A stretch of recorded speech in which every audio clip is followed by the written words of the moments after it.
Ki Hajar Dewantara, perjuangan seorang pendidik.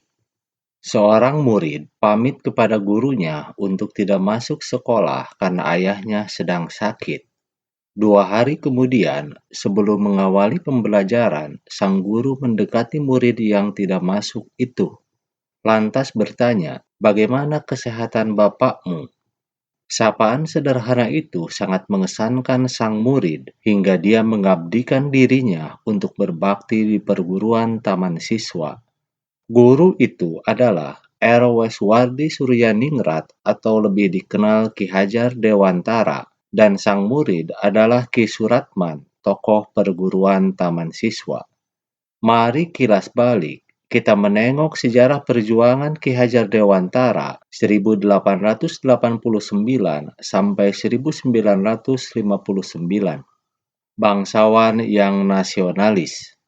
Ki Hajar Dewantara dilahirkan di Yogyakarta pada 2 Mei 1889. Berasal dari kalangan bangsawan, Ki Hajar Dewantara merupakan putra dari Pangeran Sasraningrat dan cucu Paku Alam III. Sejak kecil hidup di Pura Paku Alaman, dia telah merasakan kekuasaan Belanda menjajah lewat campur tangan mereka dalam pergantian tahta di istana itu. Menempuh pendidikan di ELS, Europees Lager School, sekolah dasar Belanda, lantas melanjutkan belajar di Stopia, sekolah dokter pribumi. Di Stopia inilah Ki Hajar Dewantara mengenal politik, bukan saja karena pergaulannya dengan banyak pelajar dari berbagai daerah, melainkan keadaan di asrama sekolah calon dokter itu juga sangat tidak memuaskan dirinya. Peraturan asrama yang sangat diskriminatif seperti cara berpakaian siswa pribumi tidak boleh sama dengan keturunan Belanda.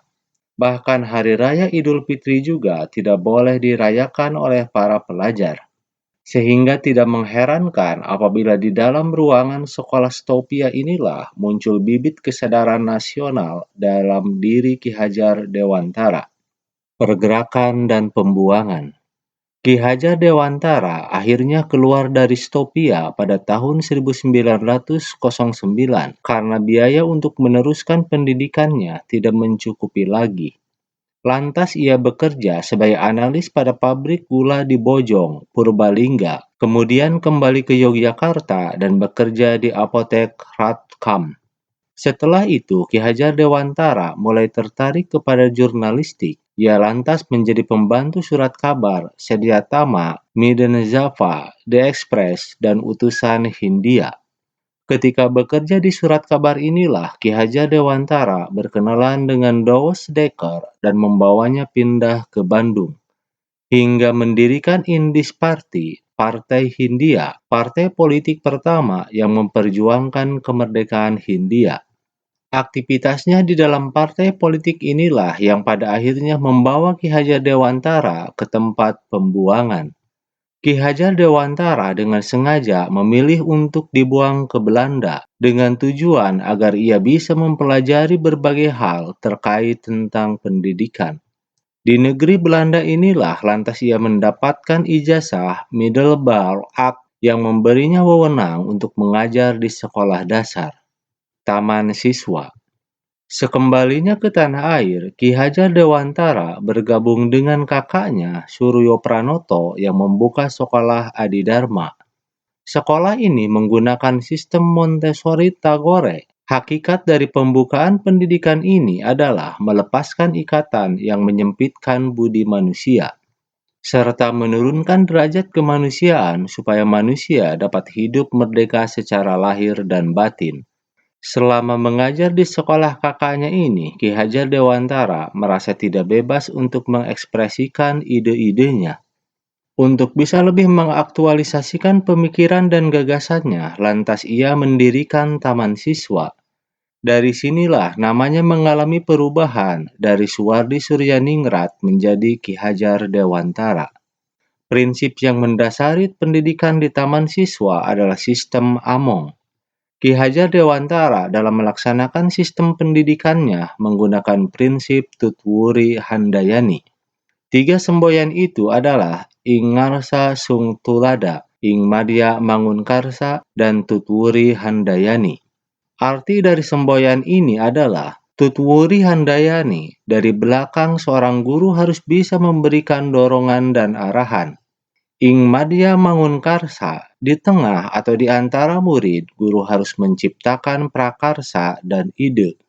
Dan Ing Ngarsa Sungtulada, di depan seorang pendidik harus memberi teladan atau contoh tindakan yang baik. Menurut Ki Hajar Dewantara, pendidikan Barat terlalu intelektualistik dan materialistik. Cara pendidikan itu tidak menjawab kebutuhan bangsa Indonesia. Unsur-unsur Barat itu harus diselaraskan dengan nilai adat istiadat dan kehidupan bangsa. Pendidikan dan perjuangan.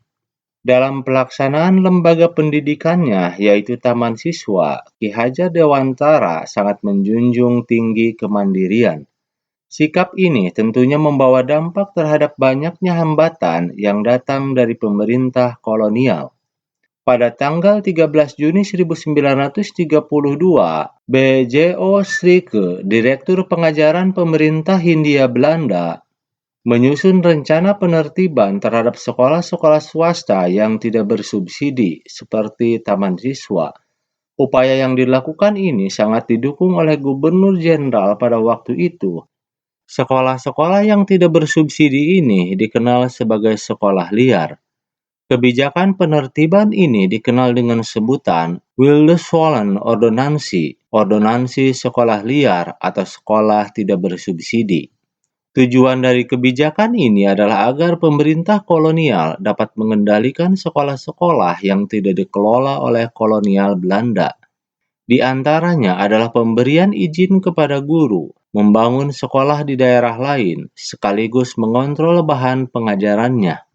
Apabila peraturan ini diberlakukan, maka dampaknya tidak akan ada tempat bagi sekolah maupun guru nasionalis seperti yang ada di Taman Siswa. Ki Hajar Dewantara tidak mau berkompromi terhadap kebijakan ini dan menghadap Gubernur Jenderal. Apabila kebijakan peraturan ini tidak dicabut, maka Ki Hajar Dewantara akan melakukan perlawanan diam atau Leidelix Perset. Akhirnya, rencana ordonansi terkait sekolah liar ini dibatalkan. Zaman Jepang. Pada masa pendudukan Jepang, perjuangan Ki Hajar Dewantara tetap menghadapi hambatan.